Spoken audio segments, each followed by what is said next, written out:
سوال یہ ہے کہ ماں باپ سے دعا کیسے لے سکتے ہیں؟ دیکھیے، دعا کرانا اور ہے اور دعا لینا اور ہے۔ ظاہری بات ہے کہ دعا کرانا تو یہی ہے کہ کسی کو دعا کے لیے کہیں آپ میرے لیے دعا کر دیجئے۔ ممکن ہے کہ وہ آپ کے لیے دعا دل سے کرے اور ممکن ہے کہ آپ کی بات رکھنے کے لیے آپ کو دعا دے دے، لیکن دعا لینا یہ ہے کہ کوئی ایسا کام کیا کہ آدمی نے خوش ہو کے اپنے دل سے کوئی دعا دے۔ بہت خوش نصیب وہ لوگ جن کو کوئی دعا خوش ہو کر دیتا ہے، بہت خوش نصیب ہے۔ اور خصوصاً جن کو دعا خوش ہو کر ماں باپ دیتے ہیں، ان کی خوش نصیبی تو بہت انتہا پر ہے۔ دعا کیسے لی جا سکتی ہے؟ تو اس پہ بزرگوں نے بڑی پیاری باتیں لکھی ہیں۔ ماں باپ سے دعا کیسے لیں، یا کسی اور سے بھی دعا ہے تو کیسے لیں؟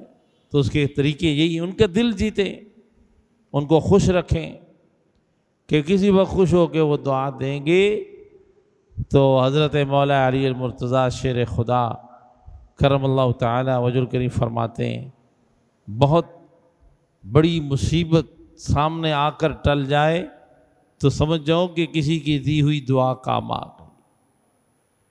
اور یاد رکھیے کہ ہاتھ کا دیا ہوا صدقہ اور کسی کی پائی ہوئی دعا کبھی رد نہیں جاتی ہے، وہ زندگی کے کسی گوشے میں کام ضرور آتی۔ اس لیے صدقہ دینے میں بھی کنجوسی نہ کرے بندہ، اور کسی کی دعا لینے میں بھی آدمی کنجوسی نہ کرے۔ کس طرح لی جا سکتی؟ مالی مدد کرنے سے۔ والدین کی آپ مالی خدمت کریں یا کسی اور کی بھی آپ مالی خدمت کریں گے، اس کی مدد کریں گے تو وہ ضرور خوش ہو کر دعا دے۔ اب 10 روپے مانگنے والے کو 10 روپے دے دیں تو وہ 100 دعائیں دیتا ہے آپ کو، حالانکہ اس کا آپ کا کوئی رشتہ نہیں۔ تو آپ جانتے ہیں کہ آپ اپنی ماں کو یا اپنے باپ کو اپنے دولت اور مال میں سے کچھ دیتے ہیں تو وہ کتنے خوش ہو کر آپ کے لیے دعائیں کر رہے ہیں پیٹھ پیچھے یا آپ کے سامنے۔ بدرجہ اولیٰ ان کی دعائیں آپ کو ملتی ہیں۔ تو مالی خدمت ماں باپ کی کرے تو دعا لے، اور مالی خدمت کا بھی یہی ہے کہ چلو جو اس کی توفیق ہے اس کے مطابق کر لے، کم از کم یوں کرے۔ اور کبھی ایسا بھی کر لینا چاہیے کہ اپنی ساری تنخواہ، ساری آمدنی جو ماہانہ ہے، جو نفع ہے، ماں باپ کے سامنے رکھ دے کہ آپ جو چاہیں اس میں سے لے لیں اور جتنا چاہیں مجھے بقایا واپس دے دیں۔ تو ماں باپ ہیں، انہوں نے بچے کو لوٹنا تو نہیں ہے، ماں باپ کو اپنے بچے کا بھی خیال ہوتا ہے، مگر اس سے ہوتا یہ ہے کہ ایسے انداز سے وہ خوش بہت ہوتے ہیں۔ دوسرا طریقہ، اپنے ماں باپ کی بدنی خدمت کرے، جسمانی خدمت کرے، یعنی ہاتھوں سے ان کو دبانا، کھانا کھلانا، پانی پلانا، پاس بیٹھنا، جسمانی خدمت کرے اور دعائیں لے۔ دیکھا یہی گیا کہ جو اولادیں ماں باپ اور بزرگوں کی اس طرح کی خدمت کر رہے ہوتے ہیں، مال نہیں ہے تو جسم تو اللہ نے دیا ہے نا، ہاتھ تو دیے، اس پہ کوئی پیٹرول بھی خرچ نہیں ہو رہا، کوئی محنت بھی نہیں ہو رہی، اس سے خدمت کرے۔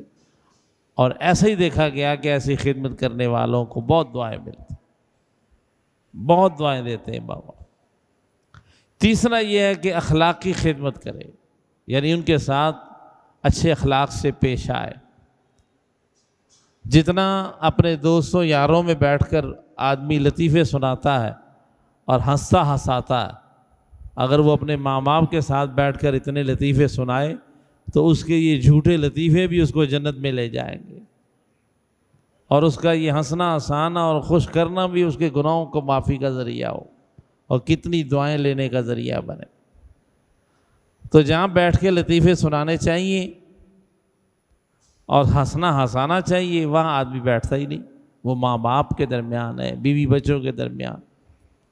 تو ایک طریقہ کار حسن اخلاق، یعنی ہنسی خوشی کا ماحول بنانا۔ تیسرا طریقہ محبت، کہ اس کو محبت دینا، محبت کرنا، اس کے ذریعے آدمی دعائیں لے سکتا۔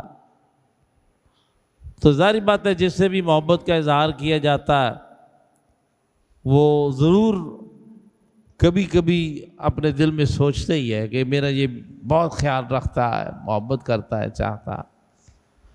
ہم جتنا لوگوں کے دل میں اپنی جگہ بنانے کی کوشش کرتے ہیں اور پیسہ بھی خرچ کرتے ہیں اور کیا کچھ اس کے لیے کرتے ہیں، اتنا اگر اپنے ماں باپ پہ محنت کریں اور ان سے محبت کریں تو کتنا مقام بنے اور کیا حاصل ہو۔ اور اسی طرح پانچواں طریقہ کار یہ ہے کہ تعریف، کسی کی پیٹھ پیچھے تعریف اس کے دل میں جگہ بناتی ہے، اسے خوش کرتی۔ اپنے ماں باپ کی تعریف کرے۔ اب آپ بتاتے ہیں کہ پیٹھ پیچھے ہم ماں باپ کی تعریف کرتے ہیں یا برائی کرتے ہیں؟ دوستوں میں، یاروں میں، ادھر ادھر جو زمانے کی برائیاں، جیسے بیوی اپنے شوہر کے لیے کرتی ہوئی نہیں تھکتی اور اپنے لیے دوزخ بناتی ہے، تو یہی رویہ آج کل اولاد کا، کہ وہ ماں باپ کی برائیاں بیٹھ کر کریں گے جگہ جگہ، ان کے ظلم و ستم کھول کر بیٹھ کر بتاتے ہیں، تو دوزخ اپنی بنا رہے ہیں اور ماں باپ کے دل سے بھی نکل رہے ہیں۔ پیٹھ پیچھے ان کی تعریف کریں تو ان کی دعاؤں کے مستحق ہوں۔ اور اسی طرح چھٹا طریقہ یہ ہے کہ ان کے تعلق کو نبھائیں، ان کے رشتے، ان کی دوستیاں، ان کے جو تعلقات ہیں آدمی ان کا احترام کرے، ان کو نبھائے، کہ میرا ان سے رشتہ یا وہ تعلق نہ صحیح، میرے ماں باپ کا ان سے ایک تعلق ہے تو مجھے وہ نبھانا چاہیے، اس سے وہ خوش ہوں گے، چاہے وہ زندہ ہوں یا فوت ہو چکے ہوں۔ رسول پاک صلی اللہ تعالیٰ علیہ وسلم نے فوت شدہ ماں باپ کے بعد ان کو خوش کرنے کا سب سے بہترین طریقہ ارشاد فرمایا، ود ابیک یا او ود ابیک، ایک روایت میں ابیک، ایک میں ابیک، اپنے ماں باپ کی محبتوں کو زندہ کر اور ان کے تعلقوں اور رشتوں کو نبھا، یہ تمہارے ماں باپ کو بہت خوش کرے گا۔ تو ایک طریقہ یہ بھی ہے کہ اس کے رشتوں کو نبھائے تاکہ ان کے دل میں جگہ ہو اور وہ دعاؤں کے لیے دروازہ کھول دیں، دعائیں دیں۔ یقین جانیے ماں باپ کتنے ہی گناہ گار ہوں مگر اولاد کے حق میں ان کی دی ہوئی دعائیں ضرور قبول ہوتی، حتیٰ کہ خوشی سے ان کے ابرو کا اشارہ بھی دعا بن جاتا، دل کا خیال بھی دعا بن جاتا۔ اور ساتواں طریقہ کار یہ ہے کہ ان کی اطاعت کرے۔